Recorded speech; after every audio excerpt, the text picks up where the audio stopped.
Ah, the Windsor High School band program. Home Sweet Home.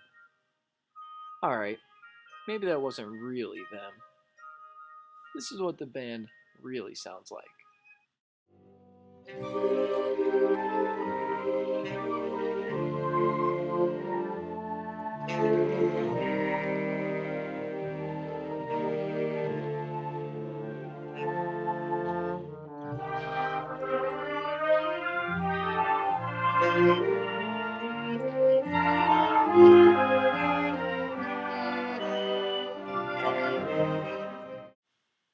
It's not too bad for an early semester rehearsal, but it was nowhere near as good as the first recording that I showed you. Now please take a look at the students. See who you think is really engaged in this rehearsal. Now which students seem uninterested? And who looks like they have absolutely no clue what's actually going on in class? In this documentary, we're going to explore the problems of music education and solve some of the mysteries about student participation and interest in modern-day music programs. The first thing we'll examine in this program is cultural relevance. This meaning, does what we teach in this program promote cultural and personal growth for our students? Does it allow them to bring their outside experience and knowledge into the classroom? And are information presented in such a way that grabs their attention and keeps students working towards those end goals? But before we get too in depth with that, let's talk to the students and learn a little bit more about the program at Windsor High School. All right. So, if you just start by saying your name and what instrument you play here at Windsor. I'm Tyson. I'm a percussionist. I'm Elizabeth. I play clarinet. All right. So, can you please describe the music program here at Windsor High School? Like, what classes or ensembles do you participate in the music department, and how many students are in that class or ensemble? I'm in jazz band and symphonic band, and I would say there's about 30 kids in the program. In each class, right? Yeah, per class. Yeah, I'm in both, so. Okay.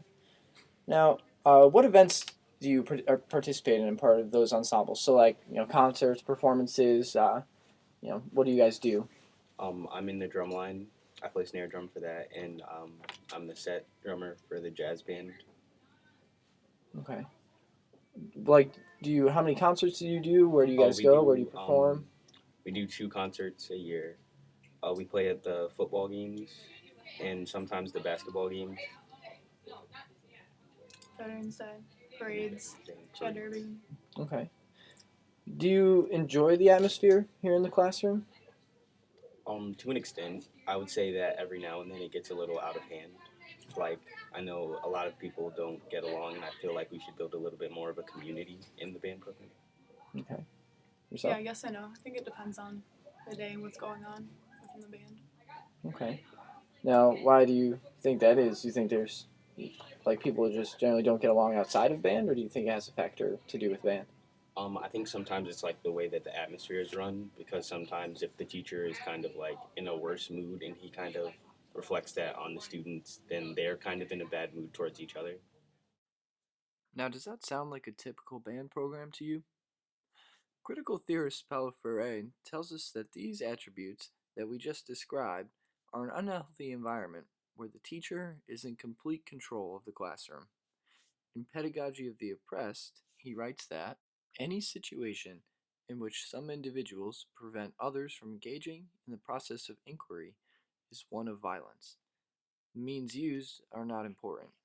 To alienate human beings from their own decision making is to change them into objects.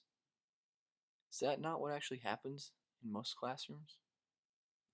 Now look at me, one man in front of a group of 40 individuals. It can be a lot to take on sometimes, but for each and every concert, I make sure that I have that band prepared. But should that be my end goal? Ray would argue that me standing up there waving a stick and telling students what to do would actually be oppressive. And while he uses very strong language, when do educators of music ask students their opinions? When do we utilize student-run ensembles? When does band class actually ever relate to our students' daily lives? And how does a white teacher from the suburbs, such as myself, actually supply students in an urban district who has over 60% of their population as minority students with a culturally relevant experience? Thomas Rogalski offers a basic foundation for us as to the approach to these issues. He says that good teaching, then, is simply not a matter of first deciding on good methods, but first using reason to envision good ends. This means that as educators, we cannot always think, how am I going to get these kids ready for this concert? Or how am I going to get them ready to play this piece? Instead, we should be stepping back and asking, why are we learning this piece? Or why are we participating in this ensemble? As soon as we can start asking ourselves these questions, the sooner we can address the issues of traditional band. Another issue in music education is simply and elegantly put by Freire. He says that education is suffering from narration sickness. Too many times we see a teacher standing in front of a class just telling them what to do. As educators, it is our responsibility to find new ways to engage these students and to get them thinking critically about what they're doing and why they're doing it. Because a lot of the students have decided to not do band in high school because of certain directors of band. But because I know there have been there's been a lot more kids in middle school and a lot of people stopped doing it. And over the years, it's kind of declined since then, like just the wanting to participate in music has definitely declined since then, and there's a lot less people. There's only like 4 seniors right now, including me, and I don't know if it's because of the teacher or just the background of people changing in Windsor, but it's definitely changed. I think that Emily, a senior at Windsor High School, is right in more ways than she will ever know. I believe that the program has been in a decline due to the changing backgrounds of people in Windsor. It is therefore the program's responsibility to adapt and evolve. But how do we do that? Kids today are a product of the now generation. They're becoming less apt to work hard towards long-term goals. So, we need to provide them with rewarding opportunities with more immediate success. Right now, the program at Windsor is very similar to Bennett Reamer's theory on music education. He believes that students should be taught concepts, or things, about music, and then they should apply them to pieces. This is a fine theory, but it takes a long time to actually get to playing. And if we are not supplying more immediate gratification to our students, such as playing, then we are no longer being culture responsive or student-centered. Instead, David Elliott proposes a theory where students learn through playing music, a process in which he calls musicking.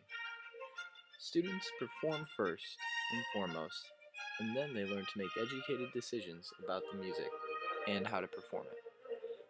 Studies show that only about 20% of high school students in America participate in music. Perhaps the biggest question, and most important when fighting for program legitimacy, is how do we reach that other 80%? Let's try and be culturally responsive and see if our students can find us an answer. So what are your tastes? What would you like to do as a percussion student here? I'd like to focus more on the drum line because that's a sort of separate thing. It makes me feel different. Mm-hmm. And I'd like to, like this year, we played the same songs as last year. I'd like to expand and be more original with our content. So do you feel that the population of Windsor High School as a whole, so all the students in Windsor High School, is proportionately represented in the band program? So like all the groups of people and types of people and everything, do you feel like they're accurately represented here in the band program? I don't believe so, and I think that's natural. Mm-hmm. Mainly, the people you're going to get to play instruments are not going to be in the whole population of the band. Mm-hmm. It's not going to represent the whole population of the band. It's just natural. If you play an instrument, you're probably going to be more likely to do a certain to like have a certain personality Mm-hmm. compared to someone else who would maybe play soccer or football. Right. So if we're not going to get those people to join band, do you have any ideas on how we can get those people to at least appreciate and support the band at football games or at basketball games? We just have to be more integrated to the event. So just more prominent. Yeah. Find more ways to stick out. How do you think we could do that with marching band? Do you think we can change where we sit, how we sit, where we perform, how we perform? I'm not sure. Not sure. I'm not original. Do you feel like that the population of Windsor High School, so the students and the types of students and everything that are here, is proportionately represented in the band program? I'd like to say so, but I mean, I feel like there's a fair amount of people from like each group of kids. But then again, there's also not a whole bunch of people from different groups. Right. Okay. All right. I don't know. There's just a lot less than there were in the past. There's a lot of underclassmen, so it's kind of hard for me to. Mm-hmm. There's only like 3 seniors. Yeah. And No, it's tough. So, what do you think we can do as a band program to kind of help reach that other, let's just say 80% of the population in the school that doesn't participate in band? How can we either get them to at least identify with the band or support the band at football games or even get people to join band? What do you think we could do? well, for joining band, you kind of have to start early. You can't really start at the high school because by the high school you've already established what you do. I mean, you can for some kids, but usually you have to start earlier and just like make sure their love for band persists through high school. Mm-hmm. And as a matter with other people supporting the band, I'm not really sure what you can do for that. All right, and the last question. Do you feel like the population of Windsor High School as a whole, so like everybody, including the band kids, and including the art kids, the science kids, the history kids, all different groups, do you think they're proportionally represented here in the band program? Or we let Elizabeth start this time. We have a good mix of kids, but I don't think it's properly proportioned. And why is that? Actually, we kind of already talked about that, right? Band's not seen as cool. Yeah. How do you think we can draw in some of those kids?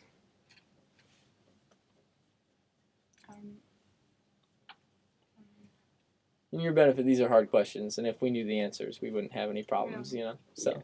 Well, I mean, it's kind of like you could draw attention to the band and try and get more kids to join, but like if they don't know how to play an instrument or like high school level, like you'd have to recruit more kids at a younger age so that they can really learn their instrument, because at a high school level it's not really like you're just learning how to play something. It's like you're fine-tuning your craft.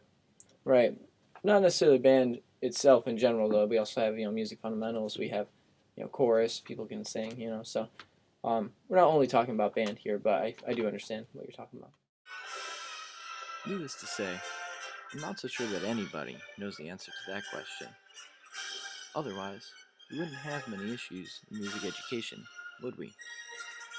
But I think that David Elliott's theories show great promise for our programs. If we keep letting students explore and create through musicking, we can find success. Then if we broaden our horizons, include newer types of music into our programs, such as rock bands, R&B ensembles, steel pan ensembles, and chamber ensembles, we'll continue to draw in larger student populations and have more successful music programs for a better future.